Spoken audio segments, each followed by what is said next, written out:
The sharp pain shooting through Emily Carter's right arm was nothing compared to the terror tightening around her chest as she curled herself into the corner of the bathroom, her left hand trembling as it clutched her phone. Blood seeped from the torn skin of her upper lip, and she could already feel her right eyelid swelling, her vision blurring beneath the sting of tears and injury. Through the thin door, she heard the heavy footsteps of Josh Turner pacing across the bedroom, each step punctuated by an endless stream of angry muttering. "Emily." He called, his voice coated with a sweetness so false it chilled her more than the pain. "Baby, come out. I'm sorry. You know I didn't mean it." She had heard those words 100 times before, but tonight was different. Tonight he had gone too far. Her right arm hung at an unnatural angle, and even the softest breath sent waves of jagged pain tearing through her ribs. She needed help. She needed to get out. Her fingers trembled as they tapped across the cracked screen, opening an old conversation with her mother, typing each word with the thumb of her left hand. Every keystroke a battle through the fog of panic. "Mom, please save me. Josh broke my arm. I am so scared. He will not let me leave." She hit send and waited, her heart pounding so violently against her bruised chest she felt it might burst. The phone buzzed. Relief flooded her for a fleeting second until she read the message. "Who is this?" "You texted the wrong person." Her heart plunged. No, this cannot be happening. She reopened the conversation and felt her blood turn to ice. In her frantic state, she had sent the message to a number she didn't recognize, one not even saved in her contacts. She had mistyped while her vision swam with pain and swelling. Before she could process the new surge of panic, another message appeared. "Where are you? Are you safe?" Outside the door, Josh's voice shifted. The fake softness vanished entirely. "I am going to count to 3. Emily, and then I am breaking this door down." Emily curled tighter into herself, every part of her body trembling, as if each cell understood this was the moment life could end. She stared at her phone, her fingers flying across the screen with desperate speed. "I am locked in the bathroom. Lakeview Heights apartment 15 floor 2. Do not call the police. If they come, he will kill me. He has ties to someone dangerous." 1. Her heart hammered so fast she thought she might faint. 2. A message arrived. "I am sending someone. Do not open the door. Keep your phone with you." 3. The doorknob twisted hard, followed by a thunderous crash as the flimsy door burst open. Josh filled the doorway, his eyes bloodshot, his face twisted with rage. "Who texted you?" he roared, storming toward her. "Who got that message, Emily?" She could not answer, could not think. He seized her broken arm and squeezed. Her scream ripped from her throat, raw and unrestrained. "I sent it to the wrong number," she sobbed. "I did not mean to. Please, Josh, please." He released her and she collapsed onto the floor, her body shaking with pain. He paced in frantic circles, tugging at his hair, and for the first time she saw something besides anger in his eyes. Fear. "You idiot. You have no idea what you have just done. If anyone finds out, if my boss learns, I cannot control my girlfriend." He didn't finish. He kicked the vanity so hard, the wood splintered. Through the ringing in her ears, Emily heard something else. The slam of a car door. Footsteps fast and determined echoing up the stairwell outside the hallway. Josh heard it too. His head snapped toward the front door. "Who is that?" he hissed. "Who did you call?" But this time his voice was no longer steady. It shook. In the midst of that swirling chaos, just before the story crossed into a new threshold, filled with tension and unexpected turns, if you are following Emily's journey and feel your own heart tightening with every breath she takes, take a moment to subscribe to our channel, to like and share, so that this story can travel farther, allowing you to experience moving and powerful videos like this every single day. And if you are listening from somewhere far away, please leave a comment below and tell us where in the world you are hearing this story from so we can feel how many hearts Emily's journey has reached. We cherish every comment, every feeling shared, every step you take alongside us. Thank you so very much. The bathroom door hung crooked on its hinges after Josh's devastating kick, and his gaze swept across the cramped room with the wild hunger of a predator. Emily pressed herself deeper into the corner, her body trembling beyond her control. He moved toward her in heavy, deliberate steps, his hands clenched, breath hissing out of him like an animal stripped of reason. The phone was still in her hand, its screen glowing softly, and before Josh could reach her again, a third message appeared. I am coming. Keep your phone with you. Do not open the door. Emily did not understand why she trusted someone who was a complete stranger. She did not know his name, did not know who owned that number. But the words on the screen felt like the final piece of driftwood in the storm she was drowning in. She looked up, fighting for calm, hiding the phone behind her back. Josh knelt down in front of her, his arms circling her waist, squeezing until her entire body locked in pain. What did you do, Emily? He hissed, his voice scraping through clenched teeth. Who did you call, the police or some man? Emily shook her head over and over, breath coming fast and shallow, holding back tears. I only texted my mother, but I typed the wrong number. I swear, I do not know who that person is.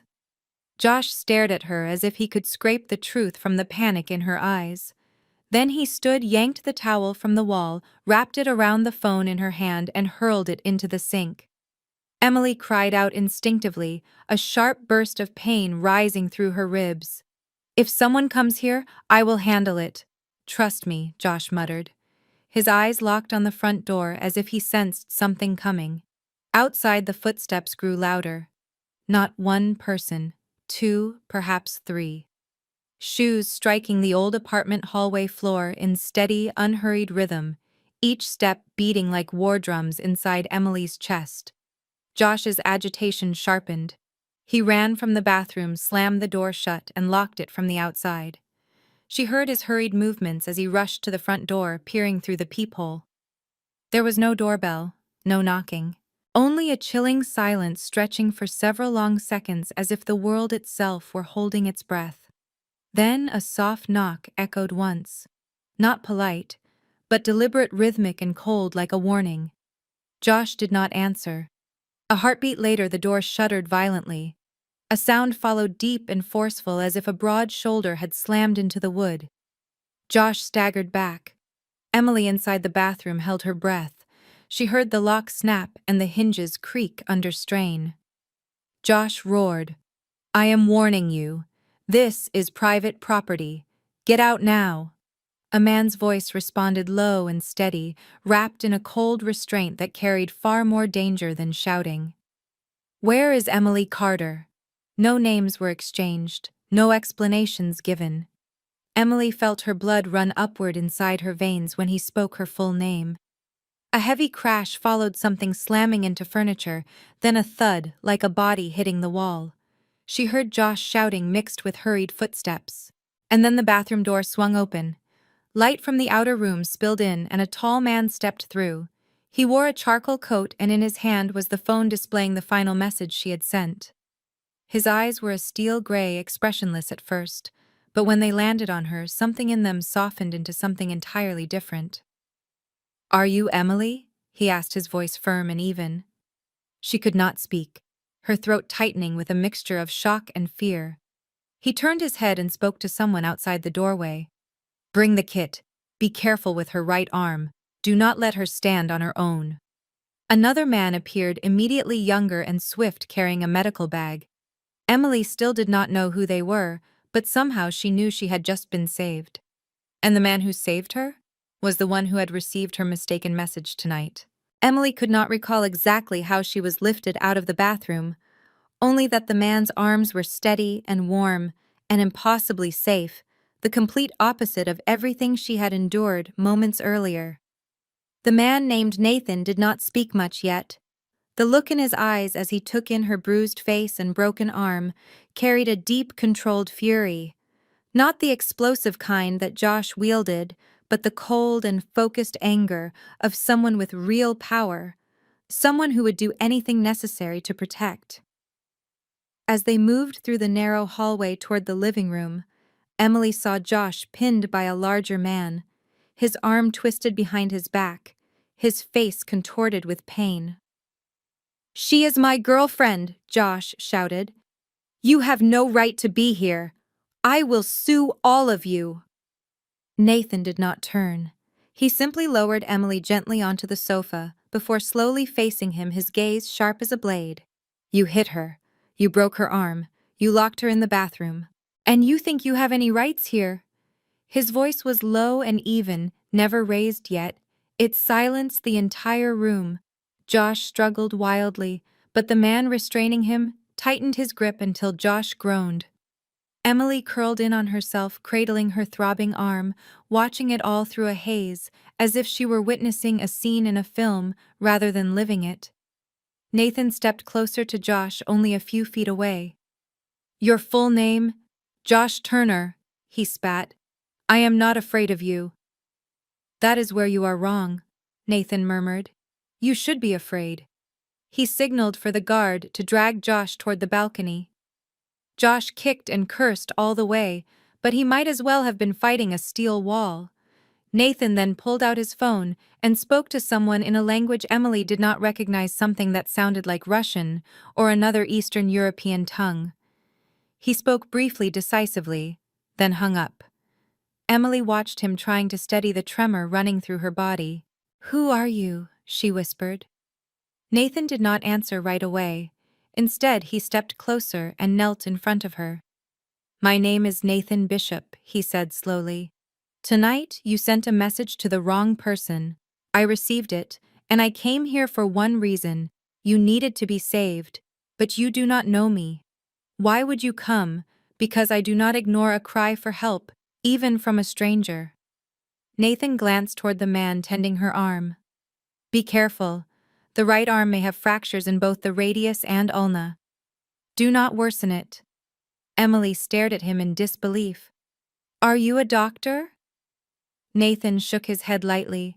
"No, I am simply a man who does not tolerate men who hurt women." She did not know why she believed him, but she did. When the private medical team arrived with a specialized trauma kit, Nathan stepped aside quietly to let them examine her. Josh remained restrained on the balcony, still spitting curses into the cold night air, but no one paid him the slightest attention. Every pair of eyes was on her. For the first time in many years, Emily felt seen, heard, and protected. She closed her eyes as tears slipped free, not from pain, but from something far more unfamiliar: safety. Nathan sat beside her in silence, his hand resting gently on hers, not gripping, simply present. She turned to look at him again. He did not smile, did not speak, but his eyes said everything. She was no longer alone, and everything was about to change. The black SUV sped through the silent streets of Chicago in the deep hours of the night, gliding like a shadow. Emily sat hunched in the back, wrapped in a soft wool coat handed to her from the front seat, her arm secured in a temporary splint and layers of white bandages. She did not know where she was going, did not know who these men were, only that Nathan sat beside her, and somehow his presence alone erased the fear that should have swallowed her whole. But her mind spun endlessly. She had just been pulled out of the hell she had lived in for years, a place she had believed until only a few hours ago had no exit. Everything had happened too fast, too unreal. She leaned her head against the window, but when she closed her eyes, she saw nothing but Josh's furious face, the door flying off its hinges, his hand crushing her arm, and the suffocating snap of bone giving way. She retched into a plastic bag the guard in the front seat handed her just in time. Nathan said nothing, only handed her a tissue before quietly pulling out his phone to send a message. 15 minutes later, the vehicle stopped in front of a low building with a facade of frosted glass and stainless steel. No sign, no neon lights yet. It was clear it was no ordinary clinic. Nathan helped her out of the SUV, not lifting her, not forcing her, just a steady, gentle support, as though he feared she might break if he held her too firmly. Inside, a silver-haired man in a white lab coat was already waiting. He nodded to Nathan and spoke in a British voice tinged with an Eastern European cadence. "Everything is ready." Emily was guided into a spotless, quiet room bathed in soft light. The Dr. Keller began examining her from head to toe, asking no unnecessary questions. He worked as though every bruise carried meaning, every cut bore witness, every touch had purpose. Her right forearm was fractured in 2 places. 3 ribs showed signs of cracks. Her lip required 3 stitches. Her right eyelid was swollen and bloodshot, and her slow pulse indicated mild shock.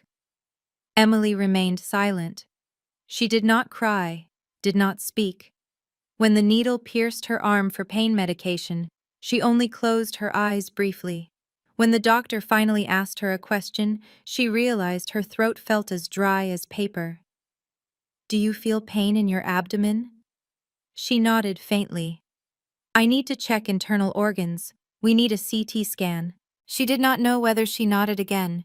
She only heard machines humming, doors opening and closing, someone calling her name, but she could not bring herself to answer. Nathan was still there. When she was wheeled out of the scanning room, he was standing at the doorway, his eyes following her as if her life depended on staying within his sight. After more than an hour, everything was done.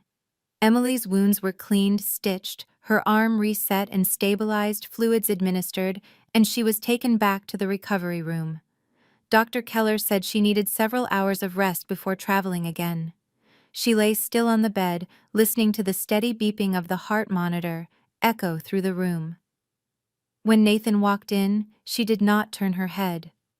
"I do not understand what is happening," she whispered. "I sent a message to the wrong number. I was supposed to die tonight, but you showed up." Nathan sat in the chair beside her, his eyes never leaving her face. "You did not die because you did the right thing. You called for help, and I heard you. I do not know anything about you. I do not even know if I am dreaming." "This is not a dream," he paused, his voice dropping to something that felt like a vow. "Tonight, no one has the right to lay a hand on you again." Emily closed her eyes, saying nothing. For the first time in 3 long years, she felt like she was no longer invisible. She did not know what would come next, but she knew more clearly than anything she had ever known that her old life had ended the moment that message was sent. And a new life was beginning, even if she was not yet ready to receive it. The sky had faded into a tired shade of grayish-purple when Emily woke again. She was no longer in the clinic, but in a spacious, silent apartment that felt entirely unfamiliar. Morning light slipped through thin white curtains, settling across a high ceiling and glimmering on polished wooden floors. She lay on a large, immaculate bed, surrounded by elegant furnishings in warm, neutral tones. There was no scent of disinfectant anymore, only the faint aroma of freshly brewed coffee and the unfamiliar warmth of a place that felt safe. Her right arm remained splinted and carefully wrapped.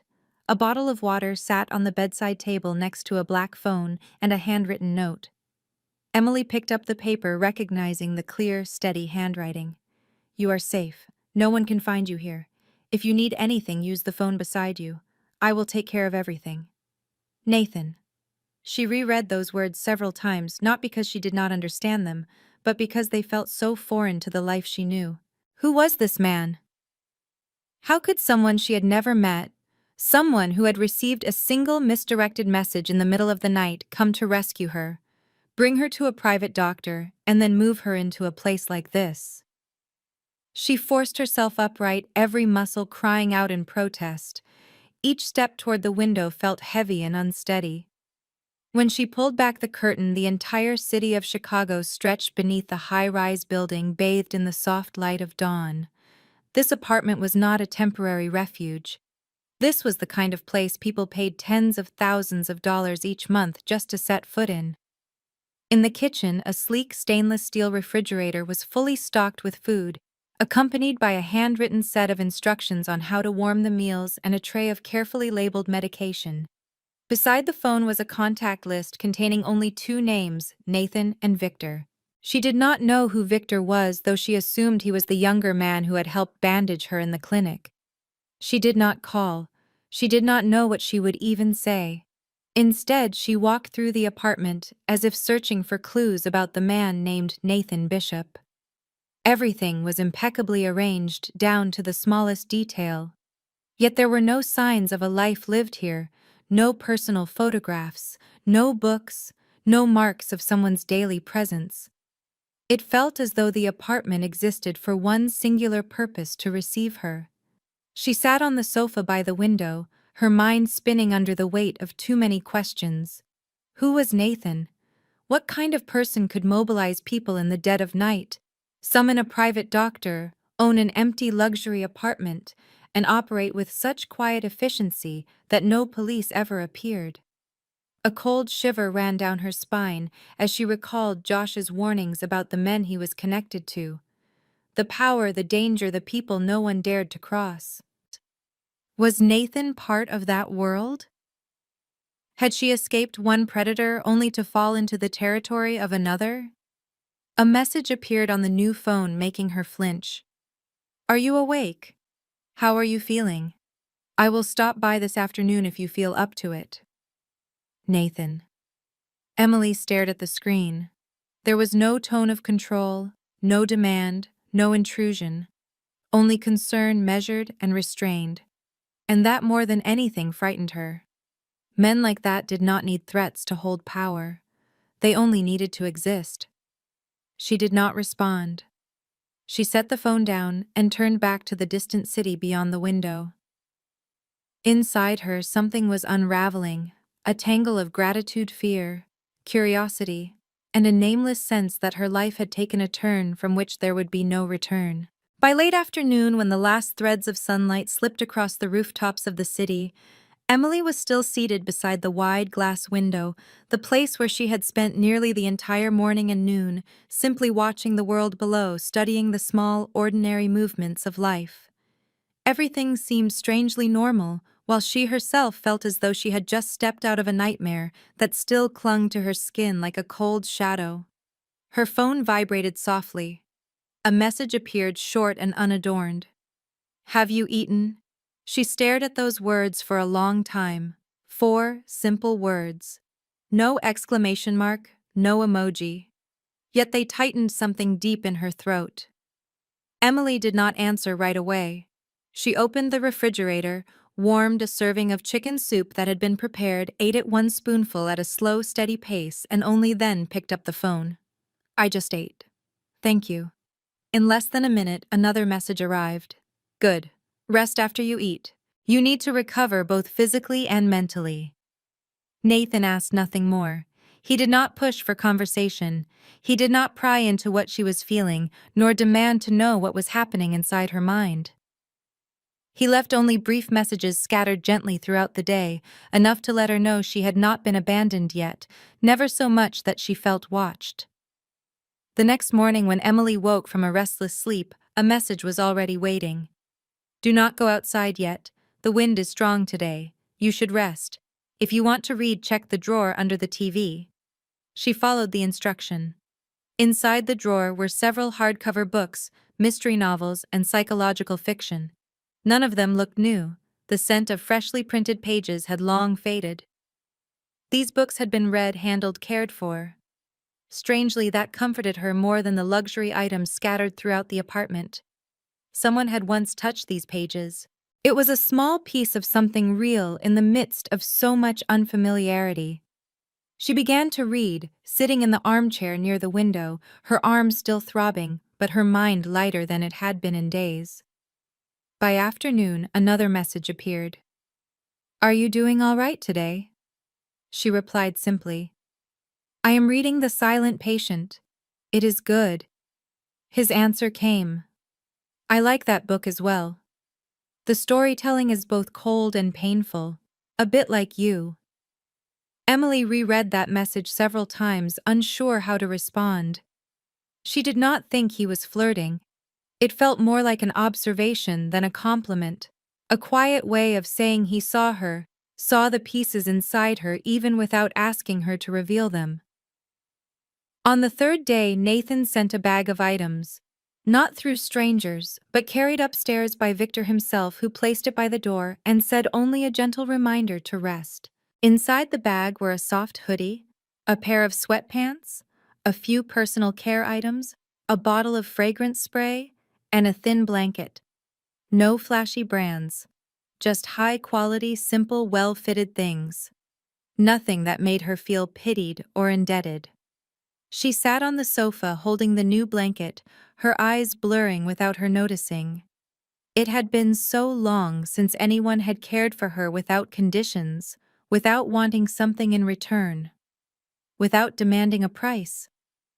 Nathan had never once asked about Josh, never pressured her to recount what had happened, never questioned why she had not left sooner. And because of that, for the first time in years, Emily felt she was not being judged, not seen as weak, not dismissed as a foolish woman who stayed too long. She was simply a human being who needed time to heal. And someone somewhere had chosen to remain on the other side of the door, not entering until she was ready, yet never walking away. Just there, like a light that never extinguished in the long, relentless dark. On the fourth morning, Nathan arrived. He did not announce himself, nor did he appear abruptly. He simply entered at the exact moment Emily was sitting by the window with a cup of coffee. The door opened softly, the sound of his shoes on the wooden floor barely audible, yet unmistakable enough for her to know he was there. She did not startle. After 3 days of quiet, and just enough care, Nathan's presence felt more like a gentle breeze passing through than a storm breaking in. He stood near the door, not approaching until she gave a small nod.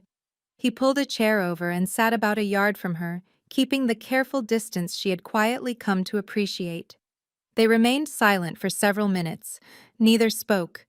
Only the faint hum of the city drifted upward through the glass. At last, Nathan broke the silence. His voice was low and even, just as it had always been. "I know you are wondering who I am, and why I can do things an ordinary man cannot." Emily did not respond. She simply set her cup down and looked at him, waiting. Nathan leaned back slightly, his hands loosely clasped. "I am not a police officer, not military, not government. I run my own network, an off-the-grid system that exists outside the legal framework but does not break the law itself.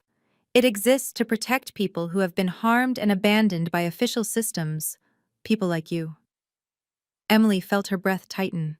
She had always sensed he was not ordinary, but hearing it said plainly sent a chill through her. What surprised her more, though, was the quiet trust blooming inside her despite the fear. He was not using grand words or noble claims. He was simply telling the truth. And that was worth more than any promise. Nathan met her eyes. "Do you know who Josh really is?" She frowned. "What do you mean?" "I investigated him. That same night after I received your message. Josh Turner is not someone with power. He owns no business, has no real ties to the criminal world he threatened you with. Everything he projected was hollow. The car was rented. The credit line was borrowed under someone else's name. His apartment was subleased from a friend who is in prison." Emily went still. "You are saying he never had anything at all?" Nathan nodded. "Exactly. He is no one. A man without talent or purpose who learned how to make others afraid. He manipulated you by constructing a world where he was the center, the authority, the force you could never escape. But he was nothing more than a loser, a coward who used fear to fill the emptiness inside himself." Emily sat in silence. In her mind, years of living in terror replayed like a film running backward. The times he shouted that he would call people. The nights he insisted he could make you disappear. The moments he forced her to kneel and apologize for a misplaced word. All of it built upon a lie. She had been imprisoned in a cage made of her own fear, and the key had never been beyond her reach. Tears slid down her cheeks without her noticing. But this time they were not born of pain.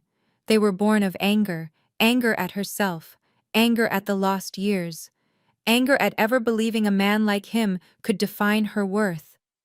Nathan remained silent, letting her feel every emotion rising inside her. Then he spoke slowly. The truth does not heal everything at once, but it lets you see the picture clearly.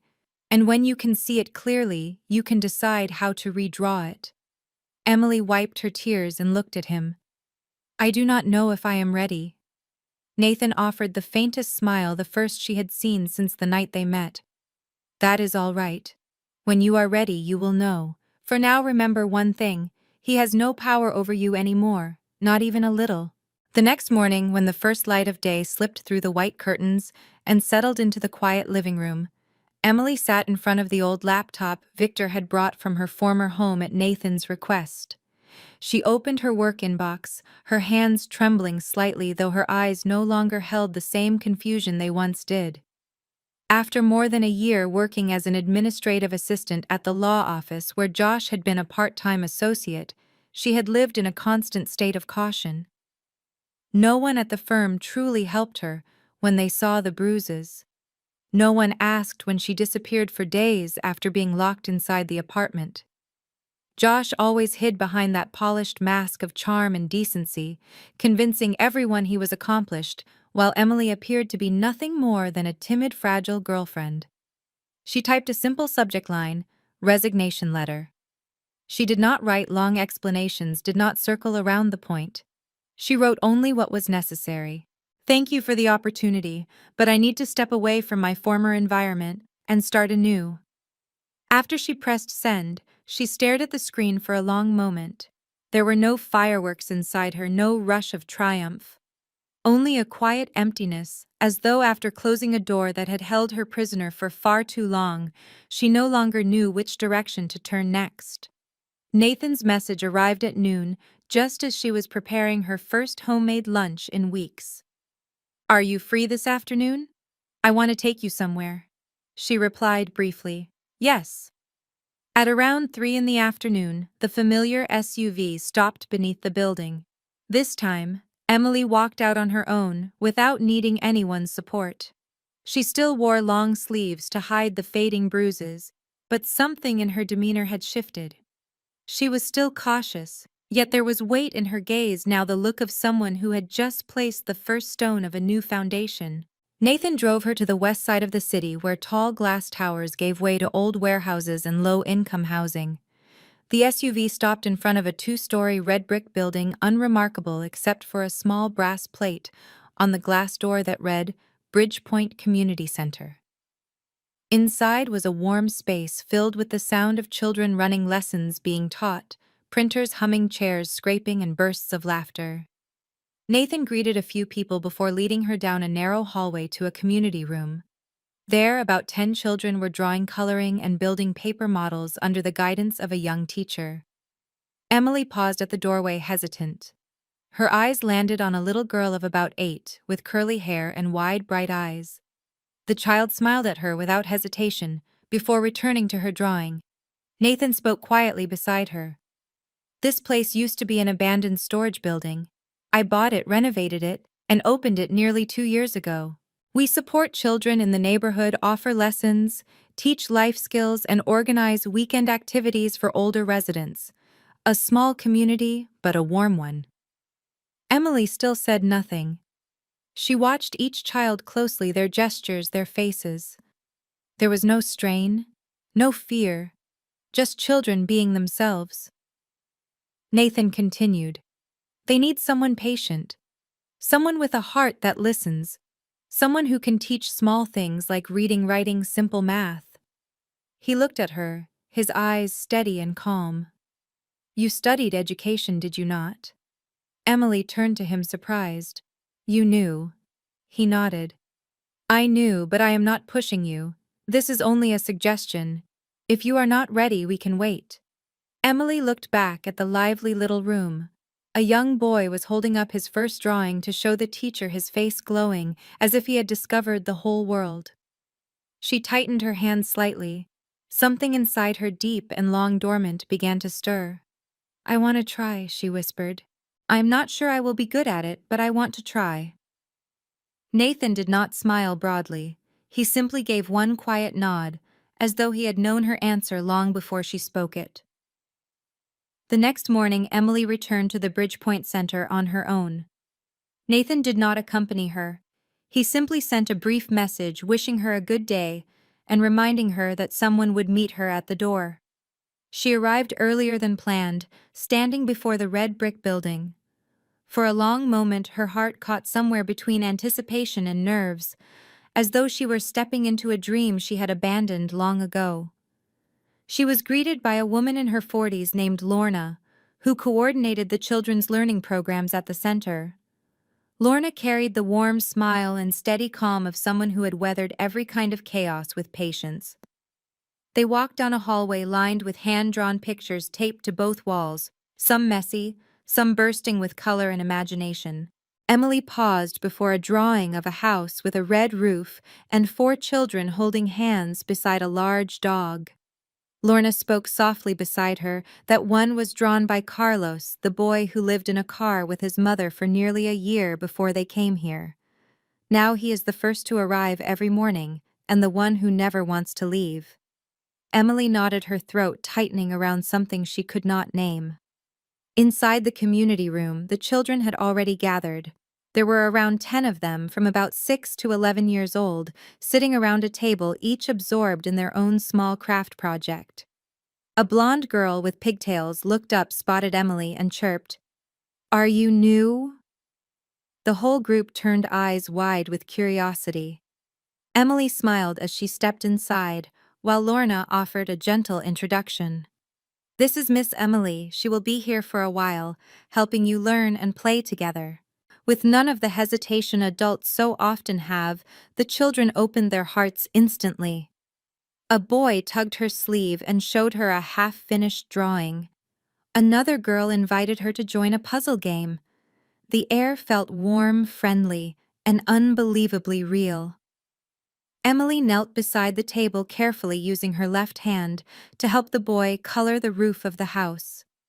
The trembling but determined strokes reminded her of herself at 13, standing before a chalkboard during a summer volunteer class, dreaming that one day she would become a teacher. That dream had once shone as brightly as the sun. But over the years, it had dimmed, smothered by wrong choices, by years of control, violence, and deception. She had nearly forgotten it had ever belonged to her. Until today. After the trial session, when the children ran out to the playground, Emily remained in the room with Lorna. The woman studied her quietly for a moment, then smiled.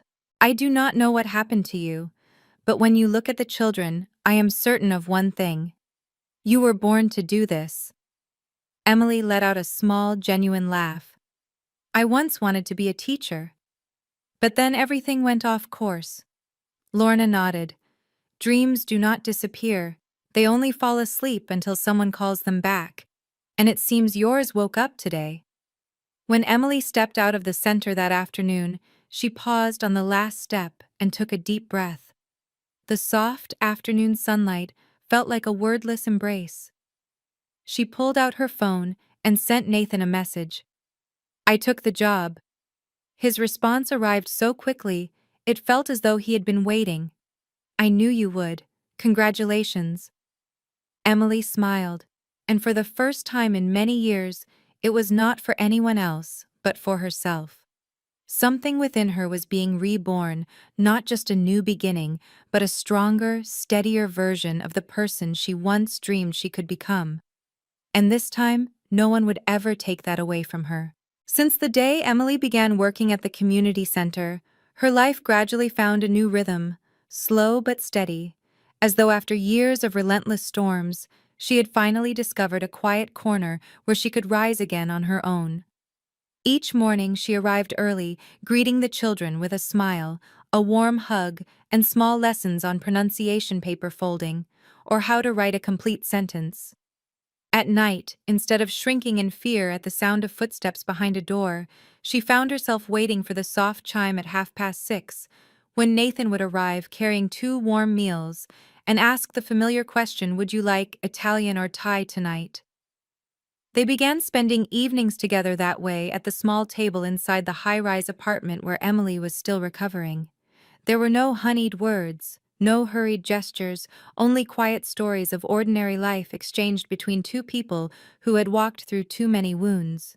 Some nights they watched an old movie, Nathan sitting silently, while Emily laughed until tears gathered at the corners of her eyes over some ridiculous scene. On other evenings he brought nothing more than garlic toast and hot soup, then sat reading while she graded the children's assignments. And on some nights they did not speak at all.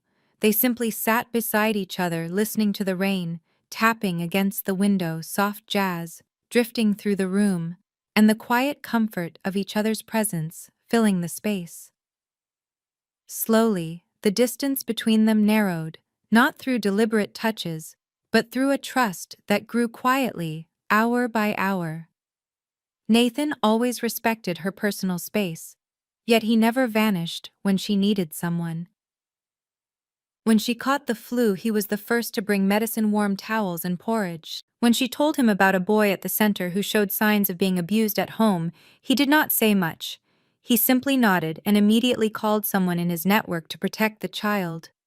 Each of those small acts pooled inside Emily like drops of water filling a long empty cup. One Friday evening, when she asked about the small scars scattered across the back of his hand, Nathan told her about the night he helped rescue a young woman from a trafficking group near the border. His voice was steady, without an ounce of boasting, yet his eyes carried a quiet sorrow. Emily did not ask further, but when he stood to leave later that night, she gently took his hand, her touch barely more than a whisper. "Stay a little longer." Nathan looked at her, the gray blue of his eyes flickering first with surprise, then softening. He sat back down, and they remained together until late, saying nothing, simply letting their hearts rest beside one another. It was the first time Emily had leaned her head on a man's shoulder without feeling fear or control pressing down on her. It was just a warm, steady, peaceful shoulder. When Nathan finally left, he did not speak of love, did not make promises. He only placed a small card on the table with a handwritten message inside. "If someday you need me, not out of fear, but because you truly want me beside you, send only one word, and I will come." Emily kept that card in the drawer beside her bed. She did not reread it, but every night, her eyes drifted toward it before turning off the light. She did not know exactly what was growing between them, but she knew it was not the kind of feeling that flares brightly only to burn out. It was a closeness built from the most honest things, from wounds touched with gentleness, from a beginning that was imperfect but sincere. And in her heart, still learning how to heal, Nathan was no longer the stranger who had saved her on that fateful night. He had become a piece of the new life she was slowly, carefully rebuilding for herself. That night, the weather turned unexpectedly cold, the early autumn wind slipping through the narrow streets and making the apartment windows tremble with each passing gust. Emily curled beneath a thick blanket, sitting beside Nathan on the sofa.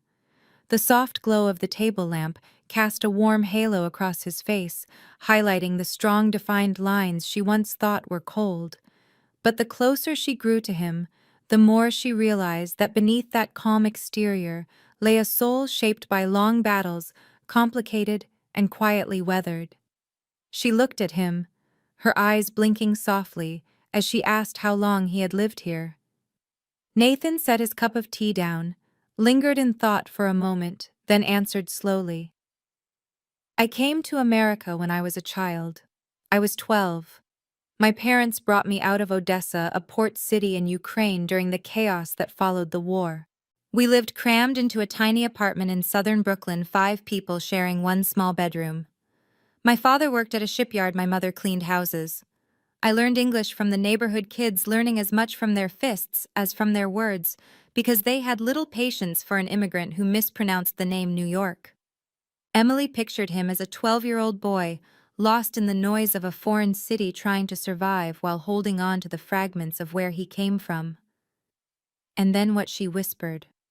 Nathan shrugged lightly. "When I was 16, my father died in a work accident. My mother did not last long after that. I ended up on the streets. No family, no direction. I did whatever I had to do to stay alive, from washing cars to running deliveries for people I later learned were part of the underworld. That was when I understood something: to survive in a place like this, you either stay silent and invisible, or you become more dangerous than anyone who tries to harm you. Emily stayed quiet, her chest tightening with each piece of his story. Nathan leaned back slightly, eyes lifted toward the ceiling, as though replaying a part of his past he was not entirely certain he had survived. I am not proud of what I did. I have thrown punches for money, collected debts, for people I should never have worked for, witnessed things I will never forget. But I also learned how to see fear in someone else's eyes, and to recognize who was worth saving. I started building something of my own, a network that served no power, but protected those who were crushed by it. That is how I operate. And it is why, when your message reached me that night, I could not ignore it. Emily turned to him, her lips pressed together. But why me? You could have dismissed it. Anyone else would have. Nathan met her gaze, his eyes deep and dark as a midnight well. Because there was something in your voice that reminded me of my mother. She used to be beaten by the man who owned the house where she worked. She never told anyone. Every time she came home, she said she slipped down the stairs, or tripped or spilled boiling water. When I saw you, I saw her again in your eyes, in the way you tried not to tremble when you spoke, in the pain you carried so quietly because you did not want pity. Emily felt her throat tighten. His words were not meant to win sympathy, but to build a bridge, to show her that between them were parallels she had never imagined. He was not just the man who had pulled her out of a bathroom on a violent night. He was someone fighting his own past, someone who had built strength from ruin, someone who had chosen not to become a monster, despite every reason to. Gently, she reached out and touched the back of his hand. His hand bore small scars, traces of the years he had lived in the shadows. That hand did not grip her. It simply rested there, open, waiting. And for the first time, Emily did not pull away. She needed no further explanations. Her heart, frozen for so long by hurt, began to thaw before the raw truth he had shared. Not because he was perfect, but because he did not hide the things that had shaped him. And she found herself beginning to care for him, not as a savior, but as a man. A man who knew how to love through actions, who listened through silence, and who understood how to help a broken soul heal with the quiet strength of his own imperfections. That night, after Nathan finished telling her about his past, neither of them spoke again.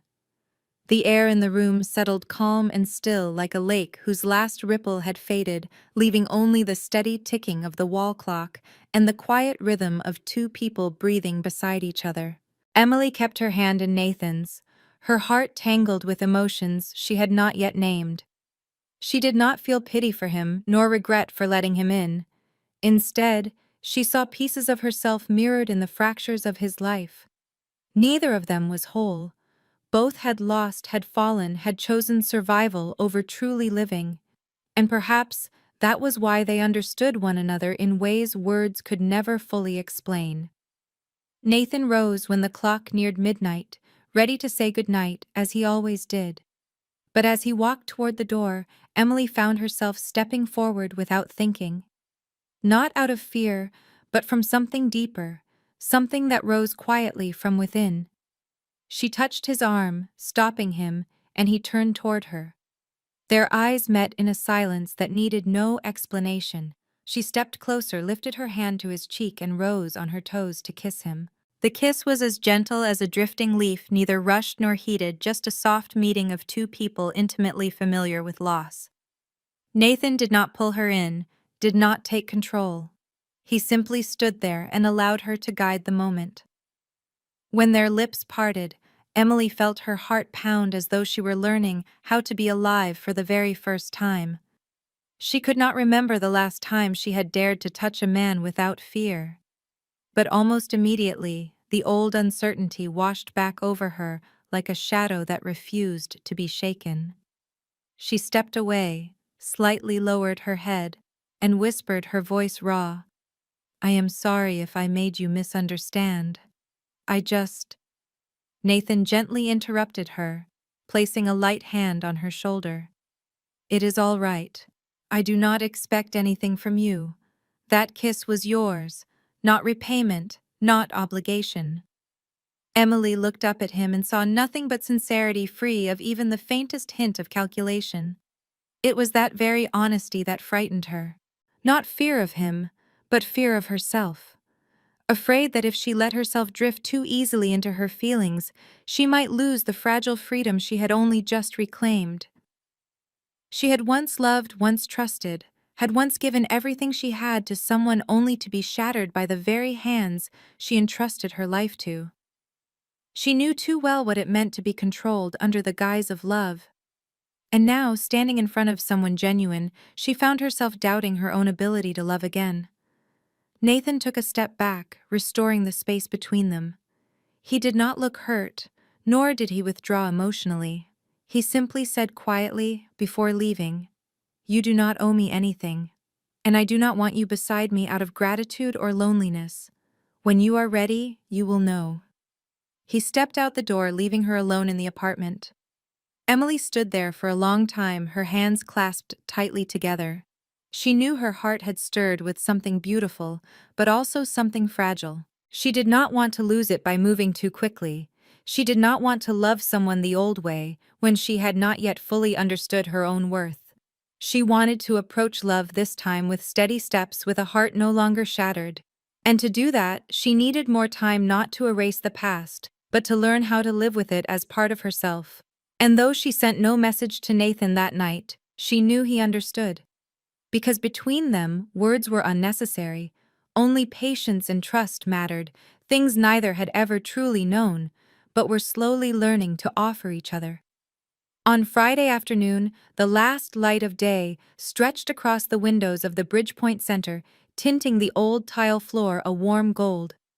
Emily had just sent the final child off with her young mother and was tidying the tables, a small smile still lingering on her lips. She had no idea she was being watched. In recent days, there had been moments when she sensed unfamiliar eyes trailing her as she walked home, but every time she turned back, there was only an empty street or a few ordinary pedestrians. She had not told Nathan, not wanting to worry him, because she had grown accustomed to the feeling of being followed through the years with Josh. But this time the sensation was different, quieter, colder, and far more dangerous. A little past 6, Emily picked up her bag and stepped out through the iron gate. The path leading from the center to the parking lot was unusually empty. The children's laughter from the small park was absent, and the ice cream truck that often parked beneath the large maple tree was nowhere in sight. A chill crept up her spine like a sudden gust of cold wind. She walked faster, gripping her bag tighter, glancing around sharply. Just as she reached the shadowed corner where two buildings met, a gray van lurched forward, its side door sliding open without the screech of brakes. Before she could react, a strong hand clamped around her from behind and yanked her into the vehicle. A thick cloth smothered her mouth, and the sharp chemical smell made her head spin. The slam of the van door cracked through her ears just before darkness swallowed her whole. When Emily woke, she lay on an icy concrete floor, her hands bound tightly behind her with plastic zip ties. The room was small, windowless, lit only by a single sickly yellow bulb hanging from the ceiling. The air was thick with dampness and rust. She forced herself not to panic, fighting to steady her breathing. Memories clawed back, being locked away by Josh being beaten until she no longer recognized herself. But this was not the same. She was no longer the trembling woman waiting to be rescued. She knew Nathan would come for her, but she also knew she had to do everything she could to survive. The steel door clanged with the sound of unlocking. Two men entered, one tall with tattoos crawling from shoulder to neck, the other smaller but with eyes so cold they seemed to slice the air. The smaller man crouched in front of her, stared into her eyes, then let out a low laugh. "So, you're the girl, the one who made him lose control? You have no idea how valuable you are." "Who is he?" Emily asked, her voice hoarse but steady. The man laughed again. "Nathan, The kindest demon among us. He thinks he can erase everything, start over. But he forgets that the past does not die so easily. Emily tightened her hands behind her fingers working urgently toward the tiny escape pick hidden in the hem of her coat, something Nathan had taught her to keep for emergencies. No one had expected she might be kidnapped, but Nathan always prepared for the worst. While the man continued his threats, she worked furiously at the zip tie, pain burning up her wrists, yet her gaze never left him. She knew that if she crumbled now, if she surrendered, everything she had rebuilt would collapse, and she could not let that happen. Not again, not when she had only just tasted freedom.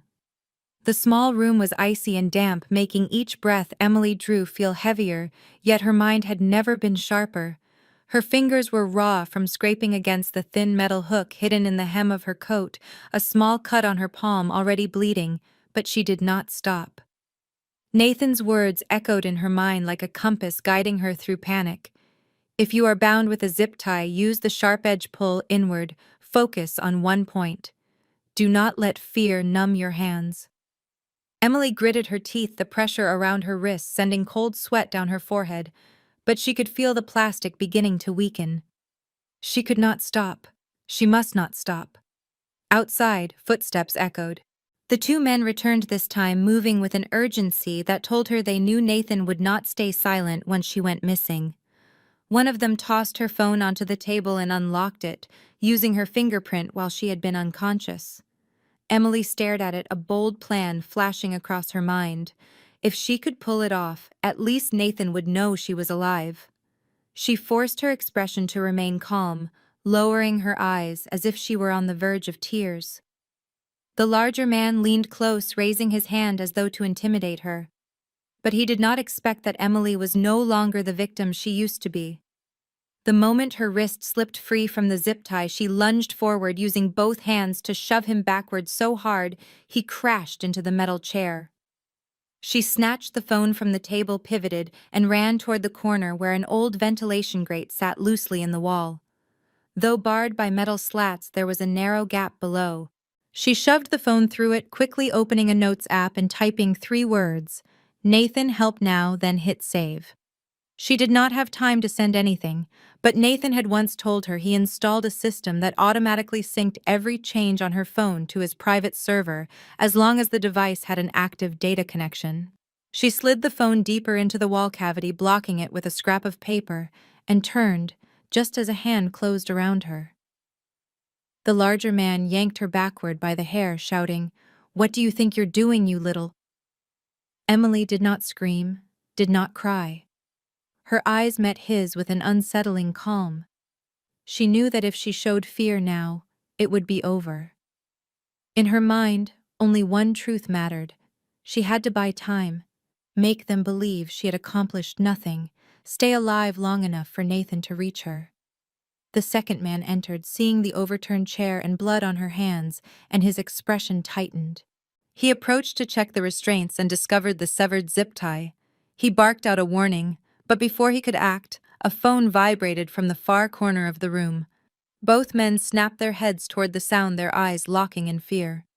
Emily knew that moment of confusion was her only chance.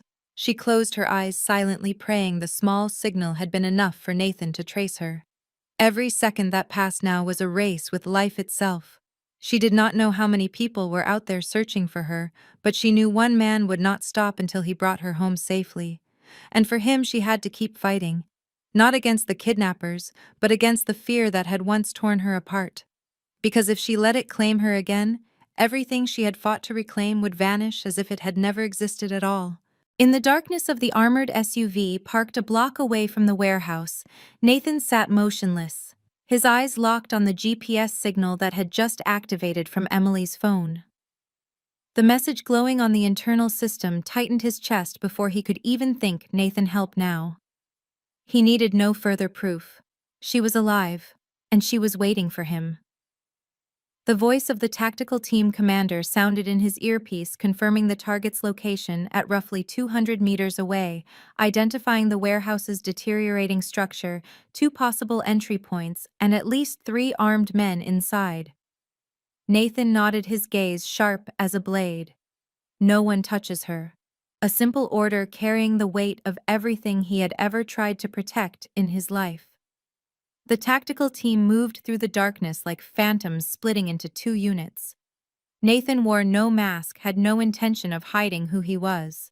He advanced with the primary breach team, his familiar handgun steady in his grip, every step fueled by a contained fury he rarely allowed to surface.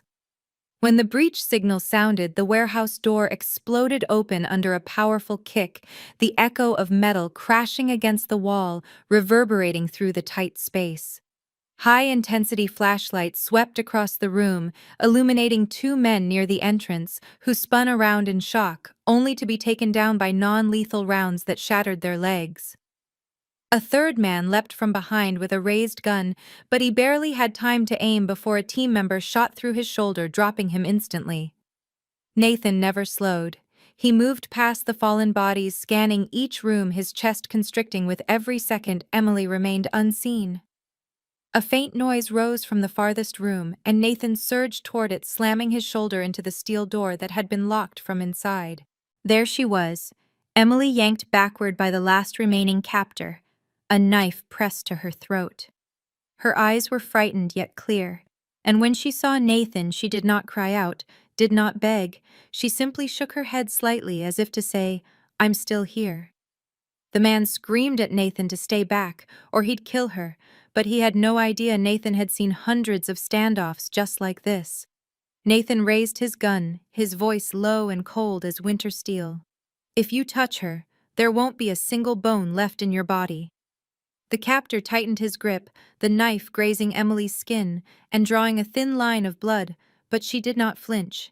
She knew Nathan needed just a few more seconds, only a few. And then the window behind the captor shattered, a tactical agent descending from the roof and crashing through the glass, sending the man spinning in shock. In that split second, Nathan fired. The bullet tore into the man's shoulder, making him howl as the knife clattered to the floor, and Emily threw herself aside.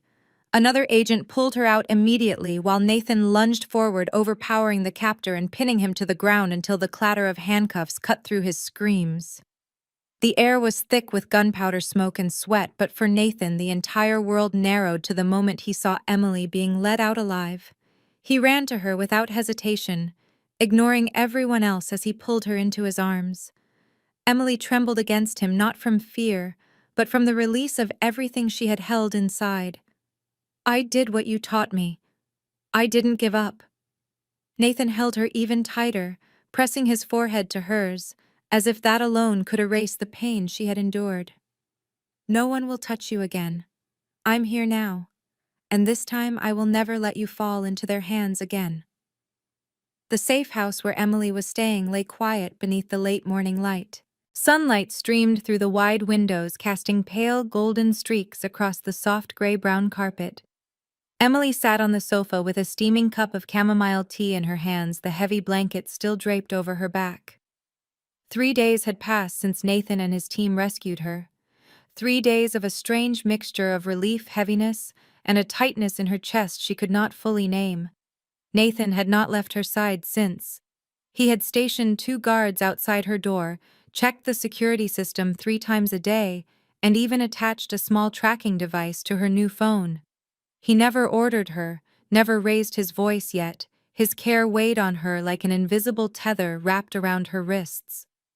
When Nathan walked into the room carrying a bowl of hot soup, his eyes immediately sought hers in instinctive concern. "Did you sleep well?" Emily set her cup down, drew a long breath, and met his gaze directly. "I need to talk." Nathan placed the bowl on the table, sat across from her, and nodded. He said nothing, but his expression already admitted that he knew what was coming. "I know you only want to protect me. I know everything you've done is because you're worried about my safety. But I feel like I'm living in another cage. How is this different from when I was with Josh, when I couldn't go anywhere or do anything without asking permission?" "I'm not Josh." Nathan's voice dropped, neither angry nor entirely calm. "I would never hurt you.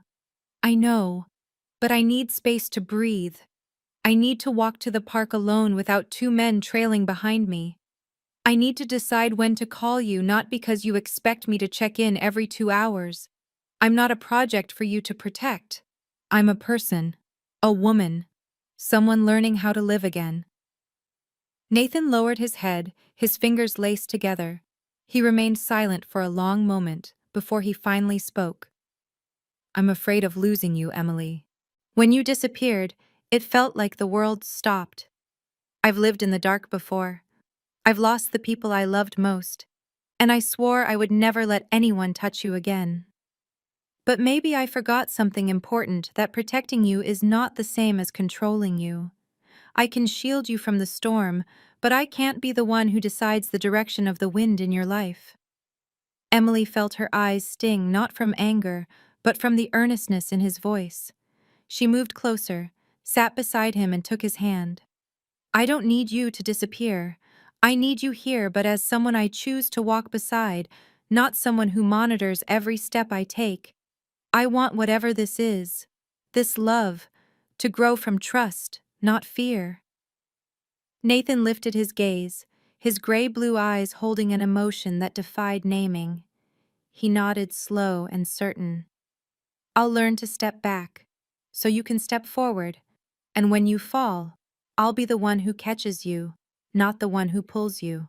Emily rested her head on his shoulder, her arm wrapping gently around him from the side. I will fall. There will be days I panic, days I doubt myself. But as long as you're there, patient without judgment, I'll be all right.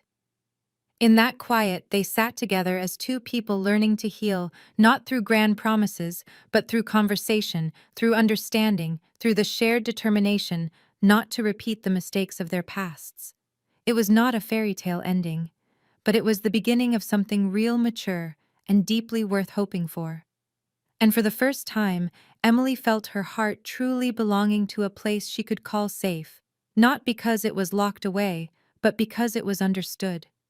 That night, when Emily stepped out of the elevator leading to the rooftop of Nathan's building, she could hardly believe her eyes. The entire rooftop had been transformed into a romantic garden drenched in soft golden lights, shimmering like thousands of stars suspended in the night sky. Rose petals lay scattered along a pathway at her feet, woven between small pots of lavender, releasing their gentle fragrance into the air. She walked slowly, her heart pounding, without knowing whether it was from anticipation or the swell of emotions rising inside her. At the end of the path stood a small wooden table adorned with candles, fresh flowers, and 2 glasses of red wine. But what made Emily stop wasn't the table, it was Nathan waiting for her in a perfectly tailored black suit, his face composed, yet his eyes filled with tenderness.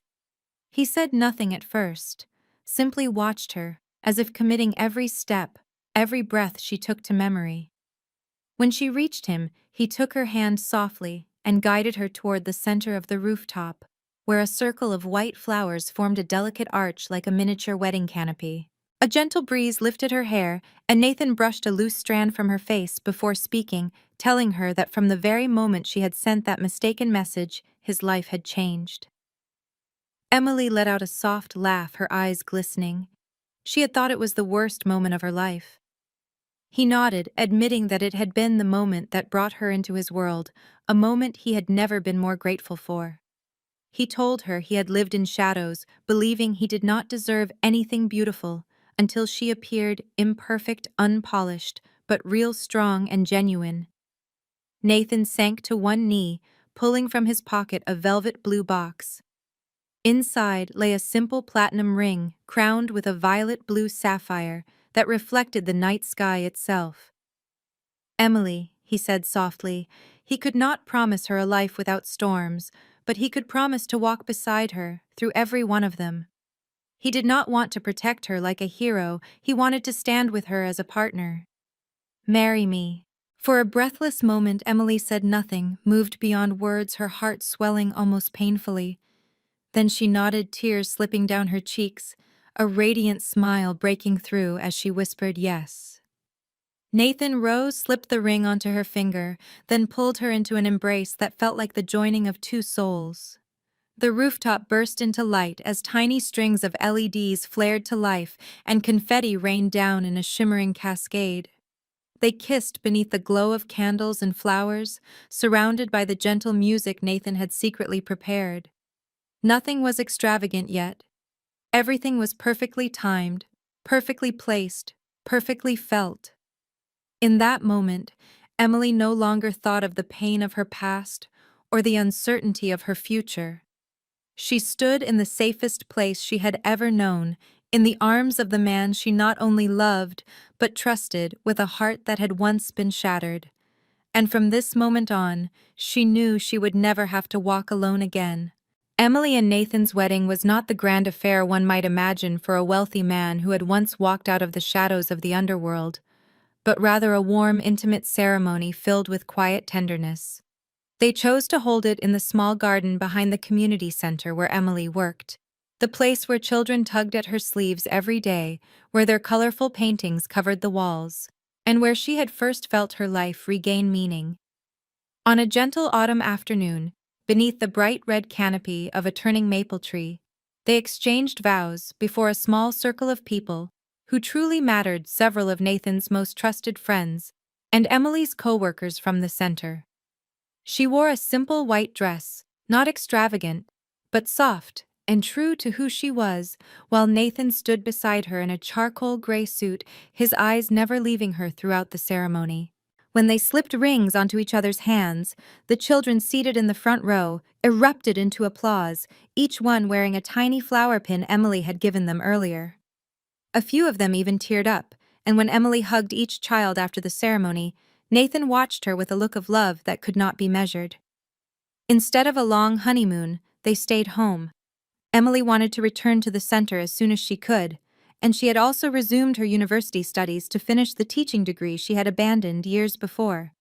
Nathan did not object. He adjusted his schedule so he could pick her up from class every evening, always bringing hot coffee and simple late-night meals he prepared himself. They lived in a cozy apartment with a balcony overlooking a park where Emily often read in the early morning, while Nathan exercised lightly and brewed coffee. Their new life was not glamorous, but it was balanced. On nights when Nathan had to be away for work, Emily no longer felt afraid. She knew exactly where he was, what he was doing, and when he would return. And though Nathan's past had never been easy to accept, Emily learned to understand and love even the darker sides of him, because those very fragments had shaped the man courageous enough to save her, love her, and protect her at any cost. Their marriage was not without challenges. There were days Emily came home exhausted, doubting herself under the weight of coursework and the demands of the center, and there were evenings when Nathan was too occupied to join her for dinner. Yet they learned to sit together after long days and share everything from a difficult lesson in her class to a business agreement that had troubled Nathan for an entire week. Their love no longer burned with the fierce urgency of their early days escaping the past, but had softened into something steady and warm, a quiet current that nourished them both and allowed them to grow in peace and trust. Emily still carried her old scars both on her skin and in her heart, but whenever she touched them, she no longer felt pain, only gratitude. For without those wounds, she would never have grown strong enough to rise to believe in love again or to truly live. And Nathan, who once believed his life would always be swallowed by darkness, had finally found his light not in treasure or triumph, but in the gentle smile of the woman he loved every morning when he opened his eyes. A year after the wedding, Emily had graduated from her teaching program with outstanding marks and continued her work at the community center, not only as a staff member, but as the founder of a new initiative called Renewal. It was a program she had nurtured for many months, created for women who had survived domestic abuse, offering not only legal and psychological support, but also vocational training, a space to rebuild confidence, and the chance to begin a new life. On the opening day of the renewal room, the center was filled to the brim. Emily stood on a small wooden platform with a hand-painted sign behind her that read, "Welcome back to yourself." She wore a simple cream-colored dress, her hair loosely pinned up, and her voice rose not with grand rhetoric, but with a sincerity that quieted the entire room. I once sat in darkness with blackened eyes and a broken arm, convinced I was no longer worthy of love. But someone pulled me out of that place, not only with actions, but with belief. And today I want to offer that belief to those who need it. Emily's story was no longer a secret. She no longer hid her past. Instead, she spoke of it as living proof that wounds could become strength, that someone who once feared the light could become a guiding lamp for others. The women who arrived at renewal no longer felt alone because standing before them was someone who had lived through the same darkness, someone who had fallen and risen again on her own feet. Nathan remained quietly in the background, never interfering, never appearing too often. Yet Emily knew he was the one who had quietly funded the entire program. When she once asked why he did not want his name mentioned, he simply smiled and said, "Yours is enough." Emily helped more than the women in the program. She organized talks at universities, collaborated with local police to train officers to recognize and respond to signs of abuse, and appeared on small television programs to raise public awareness. She was not a hero, she was simply someone who had nearly lost everything and chose not to let that happen to anyone else. Some nights she returned home exhausted, falling asleep at her desk with stacks of unprocessed support applications beside her, but even in her restless sleep she smiled. Because she knew every email response, every grateful phone call, every relieved pair of eyes she met during a counseling session was a tiny piece of hope she had helped piece back together. A local newspaper once called her a living symbol of courage, but Emily cared little for titles. What moved her most was when a young woman stepped timidly into the center carrying a small suitcase, eyes swollen with tears, but managing to whisper, "I heard. There's someone here who understands." And Emily would walk toward her with open arms, without judgment, without urgent questions, simply offering a soft smile and saying, "You've come to the right place." In this way, she became an anchor for those who had lost their way, not because she was stronger than anyone else, but because she had chosen not to surrender. And through that journey, Emily not only helped others find themselves again. Each day she felt herself growing steadier, brighter, like a flame that had once nearly been extinguished, but now burned more fiercely than ever. That afternoon, as the last light of day poured gently through the window of their small apartment, Nathan and Emily sat together on the long sofa beside the balcony, each holding a cup of hot tea. They were quiet, not out of sadness, but because their thoughts drifted softly, like a calm river of memories running through the back of their minds. On the table lay the old phone Emily had kept as a reminder that would never fade. Its screen was scratched, yet still preserved the message that had started it all, a short plea that had changed the course of 2 lives. "Mom, please save me. Josh broke my arm." And the reply from a stranger, "You sent this to the wrong number. Are you all right?" Nathan held the phone, staring at the text for a long, silent moment, before turning to Emily with a look that was half moved, half awed. "If you hadn't sent that message to the wrong number, we might never have met." She smiled softly, placing her hand over his. "But I did send it to the wrong number, and somehow it reached the right person at the right moment. Who could have imagined that a tiny mistake would become the beginning of everything?" From a night filled with terror and hopelessness, a wounded young woman found her way toward the light. From a man who thought he would forever remain trapped in the shadows of his past, emerged someone who found a reason to live with kindness and love. They had walked a long journey marked by trials, tears, fear, and moments of overwhelming relief, only to arrive at this quiet evening where they no longer resembled the people they once were, but the strongest and truest versions of themselves. Emily whispered that she had once believed her life was nothing more than a string of mistakes and pain, but she had learned that destiny is sometimes not what you choose, but what chooses you when you least expect it. Nathan tightened his hold on her hand. And it didn't begin with a perfect plan. It began with a message sent to the wrong number. That's what makes life miraculous. Their story was not merely a personal journey, but a testament to the power of faith, kindness, and the seemingly random moments that can alter a life forever. Dear friends, if you have stayed with this story until its very last moments, we believe your heart has felt something, whether a quiet ache, a spark of hope, or perhaps a reflection of your own experiences or those of someone you love. What if a single small action, like an accidental message, could become the start of healing and a new life? In this unpredictable world, miracles do not always arrive as magic.